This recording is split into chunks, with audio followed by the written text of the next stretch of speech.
Class 9th की exercise 4.3 की हम बात कर रहे हैं और 4 क्वेश्चन हम पहले ही समझा चुके हैं आपको कि taxi fare of city is as follows for the first kilometre the fare is ₹8 and for the subsequent is the distance of the 5 per kilometre taking the distance cover as x kilometre and the total fare of ₹y.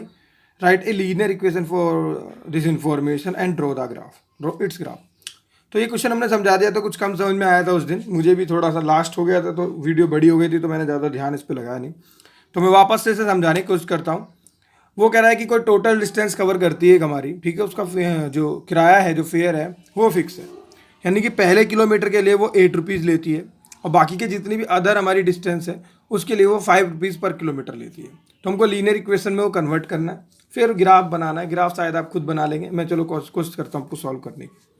ठीक है, तो ये note down कर लेंगे. 4th question की बात मैं कर रहा हूँ. ठीक है, तो शुरू करते हैं और प्लीज़ वीडियो पूरा देखा करें.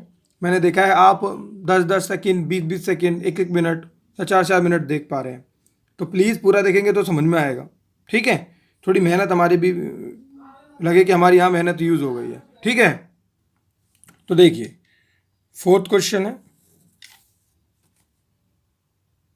देख पा रहा है आपको सही से? ठीक है, तो देखिए 4th क्वेश्चन है. इसमें हमको पता है कि जो एक हमारी जो टैक्सी है वो कुछ डिस्टेंस कवर करती है. तो मैं लेट कर लेता हूँ कि टोटल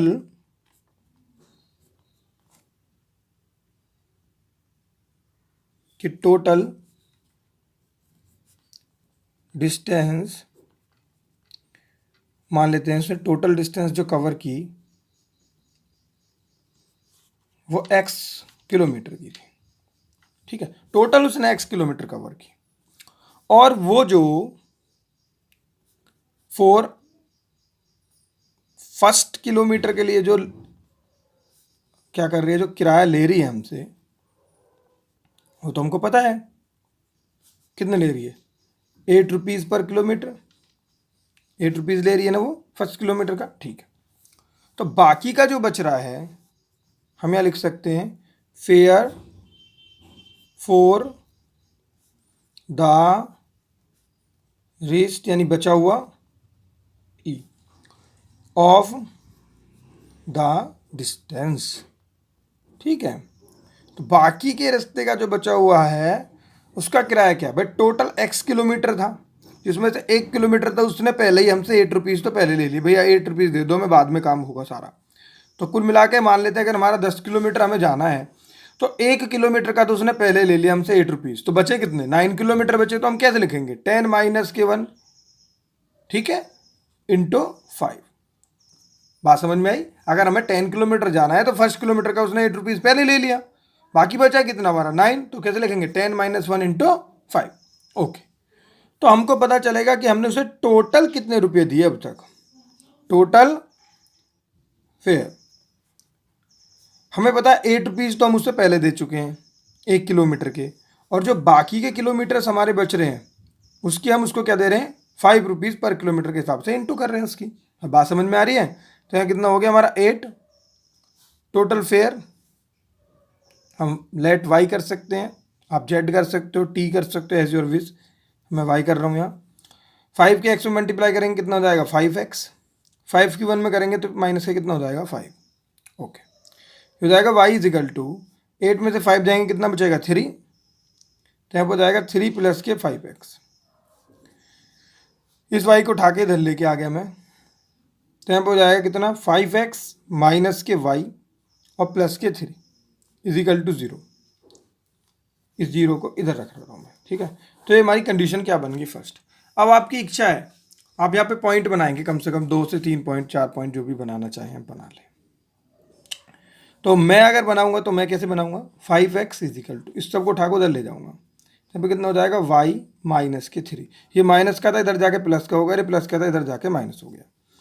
अब देखिए अगर मैं यहाँ पे क्या x की 0 रख देता हूँ, x की 0 वैल्यू रख देता हूँ, तब चलो रख ही लेता हूँ, x की 0 रखता हूँ. अगर x की 0 रखता हूँ तो यहाँ पे क्या हो जाएगा 0, ये माइनस का 3 इधर आकर किसका हो जाएगा प्लस का 3 इज इक्वल टू y. तो y की जो वैल्यू हो जाएगी एक वो क्या हो जाएगी 3। वाई की जो वैल्यू हो जाएगी क्या हो जाएगी, एक 3। एक एक्स की 0, वाई की 3।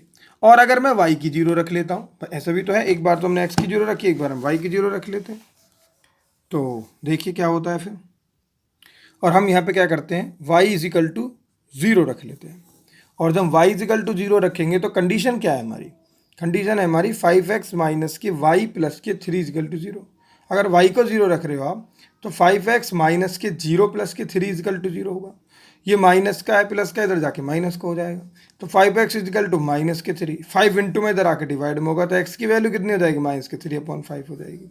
अब हमारे पास जो पॉइंट बने वो बने क्या, 0 एंड 3 एंड -3/5 एंड 0। ध्यान रखना x की वैल्यू पहले लिखी जाती है। अब चाहो तो आप इस पे ग्राफ बना सकते हो, बात समझ में।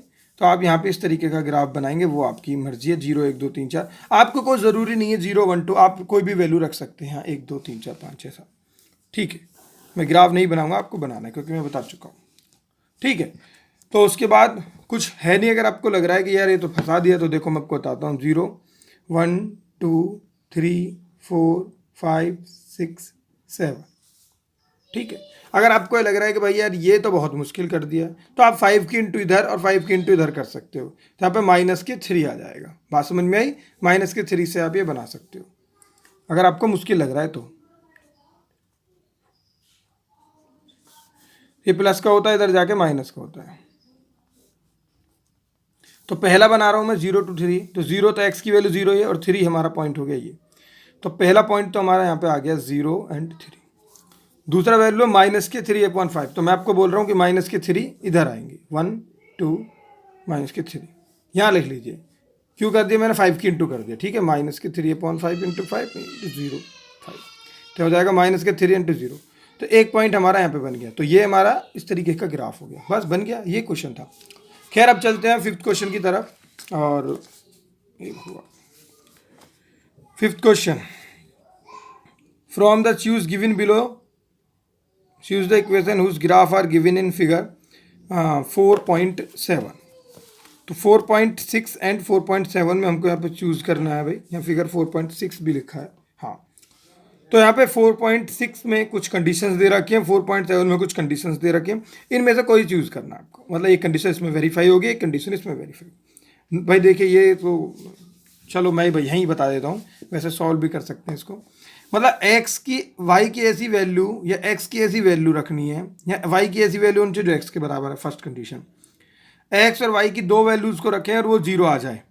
मतलब x और y की जो वैल्यूज़ हमको दिए हों, अगर हम जोड़ें तो वो इक्वल आ जाए। y की ऐसी वैल्यू रखें जो 2 की मल्टीप्लाई x में करें तो भी उसके इक्वल हो। y की ऐसी वैल्यू जो इस इक्वेशन में और x की इसमें रखें तो वेरीफाई हो जाए। तो आप नोटिस करें, केवल 0 0 को छोड़ के, जो कि हम मानेंगे नहीं, और कोई वैल्यू आपको यहाँ ऐसी दिख नहीं रही है।